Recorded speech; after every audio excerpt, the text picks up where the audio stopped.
Hello, तर मी बनवले होते तिळाचे लाडू एकसारखे गोल असे हाताला चटका न बसता कसे बनवले ते तुम्हाला दाखवते। तर त्यासाठी शेंगदाणे अगोदर व्यवस्थित बारीक गॅसवर खरपूस असे भाजून घ्यायचे। शेंगदाणे भाजून झाल्यानंतर आपण तीळ पण असेच भाजून घ्यायचे खरपूस असे बारीक गॅसवरच। त्याचा आवाज आला, तडतड असा आवाज आला पाहिजे।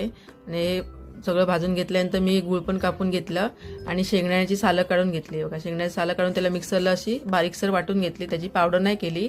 आणि त्यानंतर असं गूळ ठेवलं वितळायला, त्याचा पाक नाही करणार, फक्त वितळून घेणार। वितळून झाल्यानंतर आपण ते आपण तिळामध्ये असं मिक्स करून घेऊया।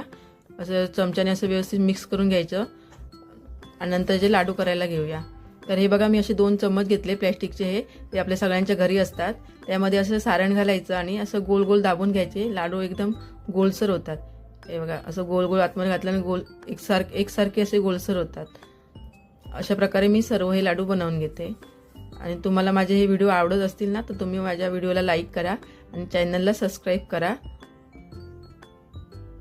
हे बघा, आपले तिळाचे लाडू तयार आहेत। असे तुम्ही करून पहा, तुम्हाला नक्की जमतील। थँक्यू। हॅलो, तर मी बनवले होते तिळाचे लाडू एकसारखे गोल असे हाताला चटका न बसता कसे बनवले ते तुम्हाला दाखवते।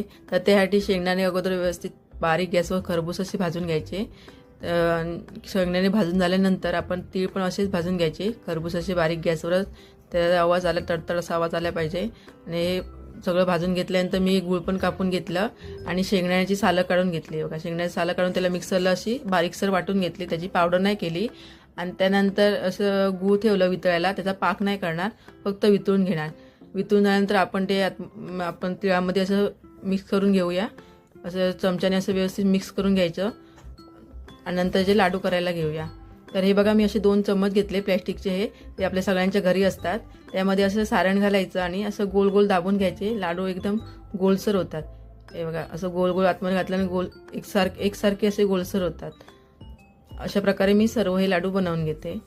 आणि तुम्हाला माझे हे व्हिडिओ आवडत असतील ना, तर तुम्ही माझ्या व्हिडिओला लाईक करा आणि चॅनलला सबस्क्राईब करा।